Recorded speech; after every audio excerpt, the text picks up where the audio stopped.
Meron ako sabihin sa inyo guys. Hey guys! Hi guys! Hi guys! So, ngayong araw... Bakit? Bakit? Ano ba dapat? Wala ba iba? Gusto ko hi guys eh. Pangit. Ay nga alam ko, vlog ko to eh. Napakailan mo may intro ko. Hey guys! Hey Alam ko guys! sa intro ko, vlog ko to. Wala ka na ito yung lutoy. Ano ba dapat? Hi guys! So ngayon po, ano? Ganon. Medyo energetic para pampagad yung mga tao. Eh gusto ko ganon eh. Pangit eh. Hi guys! Hi guys! Parang kailangan mo pang itirin yung leg mo. Hey guys! Ayun nga, so ngayong araw na to ay pupunta kami ng SM Fairview kasi marami daw i-edit si Kuya Pao eh. So ako, tambay lang ako doon. Syempre, lagi naman akong Meron ako sabihin sa inyo guys. Hey guys! hi guys! Ano ba? Masyado akong hater. Let, gawin mo yung intro ko. Hey guys! Hey guys! Ang gulo-gulo nitong mga to. Vlog ko naman to, nangingialam. So, nandito kami pa rin sa bahay. Naghintay kami ng Uber since ang tagal-tagal na mag-book sa Uber ngayon. Bakit ganun? Shoutout nga pala kay Kuya Pao at sa regalo niya sa aking camera na ginagamit ko ngayon. Ay nako. Oh my god, I'm such a spoiled brat. Ay, anyway guys, yung outfit... Hoy, huwag kayong mag-away dito. Mag-vlog ako dito, ang ingay-ingay nyo eh. Yung outfit ko ngayon ay very Jimin sa mga fans ng BTS dyan. Jimin! Ha? Ano ba? Jimin? Genuine. Hindi, ano ba pinagsasabi mo? Hey guys! T-shirt ko na regalo din ni Kuya Pao sa akin. Siyempre yung jacket mo. At yung jacket ko nun sa kwarto, mamaya makikita nyo. Tapos babanatan mo ng hey guys! Hey guys! Palitan mo. Rich Chiga in the house, yo! What up dog? What up? What up dog? It's like Rich Siga. Why did you decide to be in my vlog, Rich Chiga? Because I was invited by Roger Rager and he's doing some editing. You're visiting SM Fairview too, Rich Chiga? Yeah, because What are you gonna do in SM Fairview, Rich Chiga? I'm just gonna, you know, just sing my songs. Sing your song? Do your thing. Yeah, doing my thing like that stick. Do what you do. No, you gotta do what to do. It's Makasi Roger Rager. Paano yung sir naman ni Richie to? Yeah, sir. Like, yeah, sir. We're stuck in traffic, everyone. Sobrang traffic. Why? Philippines. Why you do this to us? Kaya yung pupunta ng Fairview, sobrang traffic eh. I mean, kahit saan lugar, traffic. Pero like, Hindi mo ba yung tingnan yung space sa rin? I trust myself. Autofocus ka. I trust myself. Autofocus yung ano mo. Autofocus na siya. So, ayun mga nagko-comment dyan sa mga past videos ko na i-focus ko naman daw. Ayan, naka-autofocus na ako. Kitang-kita nyo na clear. Yung pagmumukha ko, pati yung mga kasama ko. Rich Chiga, what do you advise to people in traffic? Traffic, huh? Yeah, I hate this Philippines, so traffic. I don't know what to do. Maybe the solution, You're just gonna do what you do. you gotta do what And to do do. listen to your songs. You're gonna do what you do, you know? You know, like maybe you can just run through the Commonwealth and do what you gotta do. 20 minutes later. Iba talaga guys, kasi kanina yung memory card na gamit ko, nagsastop yung recording. Tapos sabi niya, hindi okay lang yan, bibili naman ako ng memory card eh. Hindi mo na. Ano sinasabi? So yung gamit ko memory card ngayon yung bago memory card na binili. daw kasi yung anto. Tapos sabi niya ba, kasi yung sabi ko, ba't ganito to? Ba't fake? Dito nag-stop. Sabi niya, hindi kasi yan extreme eh. Binili ko kasi extreme. Ang dami sinasabi ko, alam mo naman may pagkakaiba yung sa ano. Meron pagkakaiba yun. Ano na naman tinitingnan niyo dyan? Yung mga hindi niyo naman kailangan gamitin. Hindi nag-edit ka. May comfy pa, ano, para... Ang liit naman nun. Parang ano, Pangit. compact. Hindi mo kailangan ng malaki. Ito speaker. Ah. Speaker power. Parang lagay ng memory card. Kapal naman. Hindi kayo Kapal. nilagay ng memory card ko. Ano naman yan? Ano naman kailangan yung mga yan? Tiglong tingin.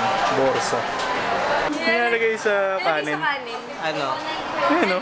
Borsa. Borsa. Kaya sobrang daming tao dito sa SB. Pangalawang beses na namin itong lipat ng upuan. Sikip na kami mga kaibigan. Tapos sa mga nagtatanong dyan kung nakuha ko na ba yung SB planner ko, oo, nakuha ko na. So, sobrang tagal ko nga bago na-upload yung video na yon. Nakuha ko na yung SB planner ko bago ko siya ma-upload. So sa mga nagtatanong, nakuha ko na po. Wala nagtatanong eh. Sa pagkakaalam ko, wala talaga nagtatanong. Kadalasan yung sinasabi ng mga vlogger yun para meron silang may topic sa ano. Hindi guys, seryoso. Hindi, may mga nagtatanong kasi talaga sa akin. Meron talaga. Minsan kasi may, pag napapanood kasi yung mga vlogs, parang tuwa kasi ko lagi nila sinasabi, sa mga nagtatanong. Ingit ka lang kasi wala nagtatanong sa'yo. Talaga nagtatanong, man. Sa mga nagtatanong yung Twitter account ko, ganito, pausipagan. Ano ka lang, gusto ko lang sabihin yung gano'n. Parang ganun yung na-feel ko. Pinlag niya lang talaga yung account niya, kaya niya sinabi na sa mga nagtatanong at pausabagan po on Twitter. Dami yung sinasabi, kakain lang ako dito, kaya ako sumama. Sa mga nagtatanong, magingay. Hintay namin si Daddy kasi magagala kami mamaya. Kasi New Year na the next 2 days after this day. New Year na, kaya gaya muna kami, fam-bam, ganun. Pero sa ngayon, kakain muna ako kasi gutom na talaga ako guys. What is up, guys? I'm here today with my cousin, Porchiga, man. What up, Porchiga, bro? You gotta do what you gotta do, bro. You gotta do what you gotta do, man. You're here at Starbucks, and as I can see, you're eating McDonald's in Starbucks, man. See this, man? Why are you eating McDonald's This in is the new Starbucks? sideline of SB. What? Like SB! SB. Porchiga, man.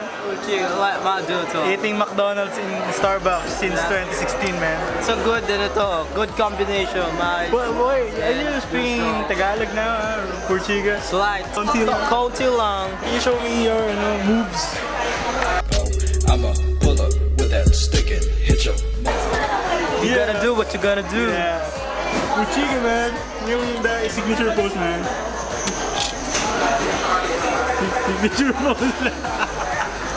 Porchiga, motherfucker. Working everywhere.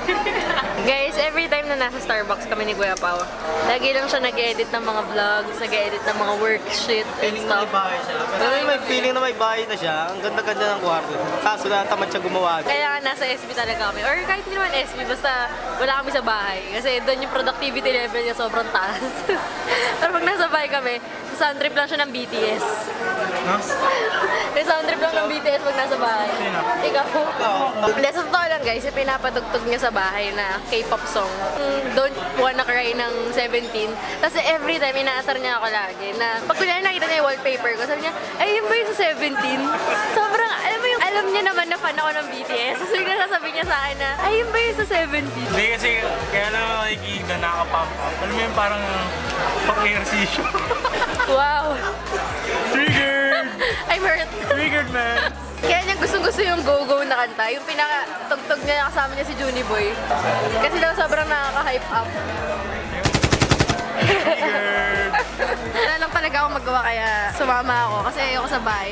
Medyo nasal yung voice ko. Kasi for the past few days talaga masama yung pakiramdam ko eh. Pero alis pa rin ako ng alis. Kung nakikita nyo sa Instagram ko, mga followers ko sa Instagram, yan, very active ako doon pati sa Twitter. Kaya kung gusto nyo makipag-interact sa akin, follow nyo ako sa Twitter. Boom, instant plug. 1 hour later. Guys, meron bang hindi bumibisita dito sa vlog channel ko eh? Wagay kayo kay Daddy. Hi Dad! Hi ka naman sa mga nanonood, sa mga Hello subscribers mga ko. subscriber ni Katsipagan Vlog. Ang gagawin natin ngayon, Dad? Ito, enjoy mo lang. Enjoy muna tayo. Di ko alam yan eh. Sobrang ganda ng camera na to guys. Kasi medyo pinkish yung mukha ko dito. Parang kinikilig ka lang lagi. So, iniwan nila ako guys, no? Dito kami ngayon sa Mang Inasal. Karating lang kasi ni Daddy, kaya muna kami gano'n. Sana rin nyo kasi ang ingay dito. Kala ko, hugas ka din ng kamay eh. Mang Inasal is the place to be when you're hungry, okay? Ito yung place na hindi ka lugi sa Only Rice. Pero since hindi tayo nagpapataba ngayon, dahil marami na tayong kinain ngayong Pasko, hindi tayo mag-Only Rice. Si Daddy lang naka-Only Rice sa atin. So sa mga ano to, matipid sa ulam. Diba dito eh. Oo nga, hindi ko kaya yun. Ako kasi ano eh, maulam akong tao. Kapag kunyari, Baliktad eh. ay hindi pala. Yung- Makanin pala ako. Yung isang kagat ko ng ulam, halos 4 na kanin yung susubo. Grabe naman yun, sulit na yung Oo, Only Rice. Makanin ako, pero hindi naman ako sobrang tipid sa ulam. Pero ayoko lang nung yung ulam na palagi nalalasa mo. Gusto ko, mas marami yung kanin. Alam mo ba yung isang itlog? Siya na sa 2 kanin ko. Dalawang serving ng kanin. Oo, isang itlog. Na eh. A few moments later. Tapos lang namin kumain. Na busog ka ba, Dad? Busog na busog. Ikaw, Yel. busog na busog. Oh, sobrang busog ko para ayoko nang tumayo. Si Kuya po kasi nasa Starbucks ngayon, nag-edit siya. Oh, dyan daw muna siya. Gagawin natin dahil maghanap tayo ng Hanap tayo ng sapatos. Jaguar. Kasi kanina guys, sinaasar nila ako. Parang meron kasi akong sapatos na ano, alam mo yung parang shiny na black na sapatos. Parang pang combat shoes, pero hindi siya boots. Parang ano lang siya, low cut. Tapos sinuot ko kanina, sinaasar ako ni Kuya Pao, sabi niya, katan mo yan, Jaguar. Hindi ko magets yung Jaguar niya. As in, sabi niya pa sa akin, baliktarin ko daw. Sabi ko ng Jaguar. Jaguar. Yung pala, Guardia yung ibig niya sabihin. Ganito yung sinasabi kong sapatos, oh.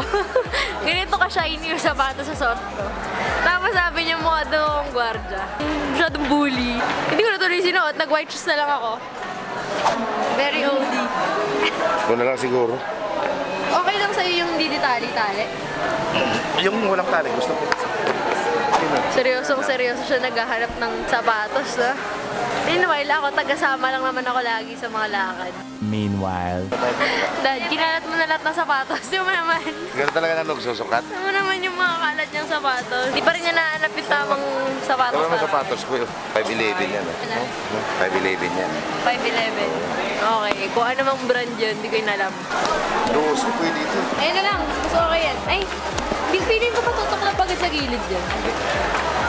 Okay lang din naman, parang boot. Magaan pa. Sigurado ka na ba dyan, Dad? Oo. Deal ka na dyan. Oh, Mas maganda ba siya? okay lang. Maganda rin yan. Maganda rin to. Pero mas gusto ko to. Parang Grim Reaper lang dating na ito eh. Ang oldest ng ano ni ng sign ni Daddy. Ganun na. Ang oldest. Very 90s. Finally, nakabili na rin si Daddy ng sapatos. At makakalis na kami Thank dun sa you. kinauupuan namin. Thank you. Walang ka-size. Sobrang walang size. Pinili niya na lang yung mas malaking size sa kanya. Kahit hindi na maganda. Hindi, maganda pa rin naman. Hindi nga lang siya yung gusto niyang mukhang ganda. Balak tayo. natin, Dad. Babalik na tayo. Lalakad-lakad Where po are we kami going? dito, mga kaibigan. Dahil, tingnan mo naman. Sarang si Dad dito. Ano, Dad? Papalaki na naman ng katawan, ha? Bro, Ingit ka lang eh. Tumataba ka na kasi. Pero ng basketball sa bahay. dapat pag kumanyang ka. Dapat Laki ano, na, sobrang laki ng katawan. Eh. Pangit nga yung dapat sobrang laki. muscles. Sobrang laki ng katawan, pangit yun, man. Eh, hindi na naman namin ako sa amin pupunta. Kita mo ta? Ano yan? Joke ka. Hindi ko alam kung ano yan. Sabi ko si Joker. Feeling ano talaga to. Guys, sa sobrang G na G maglaro ni Kuya Pao ng basketball. Nandito kami ngayon sa Tomsburg. Amunin ko yung si Daddy ng paano naman, man. Ano naman sila sa basketball? Actually, hindi ko pa na-try maglaro nito. Yung basketball na ganyan. Ako first time ko Papakita dyan. ko sa iyo kung sino malupit. Tingnan Sino natin. magkakalaman, man. Pet Malu. Tinatanong niya ako ng Bryce, sabi ko, Dapat Pride, man. Ego, man. Dati kasi nung high school si Kuya Pao, sila ng mga tropa niya, favorite niya talaga maglaro ng ganito. As in, sila nagpapataasan sila, nag-high score sa ganitong mga laro. Brings back. Kakalaman sinong tunay na si Pagan dito. Wow! So may Mamaya, fake. itaktak ko na lang yan doon. Ano Para ang mga last words mo, Dad? Ano ang mga last words mo? wala ko na. Tingnan na lang natin, mahirap na. Cute dito. Oo, wala akong practice. Nakita niyo naman. Tika, Gawa tapos, ng ano, high score mo sa ganito. kalimutan ko na eh. High school pa ako nun. Konti lang yun, no? Lagi niya nilalaro yan. Sabi si Ever. Kaya lang ko lalaro nito eh. Suki ng ano to, ito. Sa Ever, so okay ka ron eh. Tanong niyo yung username ko dyan sa Tom Jones. Di pa rin ako makarelate kasi hindi ako naglalaro ng ganyan. Usually yung mga ginagawa ko sa ganitong arcade, nag-ano ako, videoke, ganon. As in, one time nga nag-videoke kami nila kuya. Tapos ayaw gumana nung ano, nung parang machine. Siguro ang nangyari, 5 beses na reserve yung isang kanta. So parang hanggang sa nakaalis kami, dun sa arcade, dun pa rin yung pinapatugtog. Baka matalo ka lang. Talo. Konti ng bola, men. Ayun ay 14 mga kaibigan.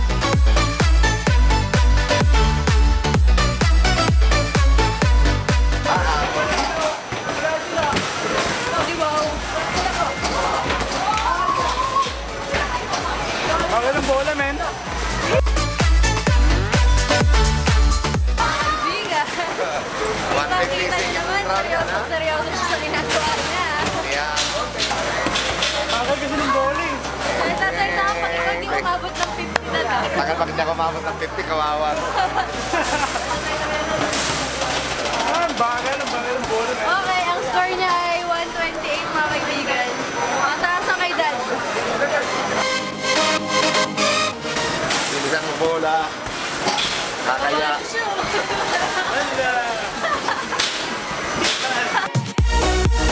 Mga kaibigan, 16. Ang score niya ibibit ay 128.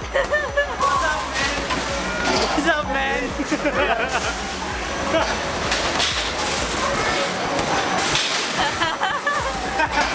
Yun lang yun. Go! Come on, baby. Dad, 50 lang. Dad, wala na Dad. Ang 6 pa. Kaya pa yan eh. Go, go, go. Dad, Dad. first time, 31. Yes. Low touch. Hindi siya umabot ng 50 guys sa first Bagal round. kasi ng bola eh. Bagal. Masasabi mo Dad sa first time mo magalaro. Oo, above half ako, di ba? Sunod lang Dad, sunod lang. May pektus na. Nakita yun naman, di ba? Ganun-ganun pa eh. May pektus no?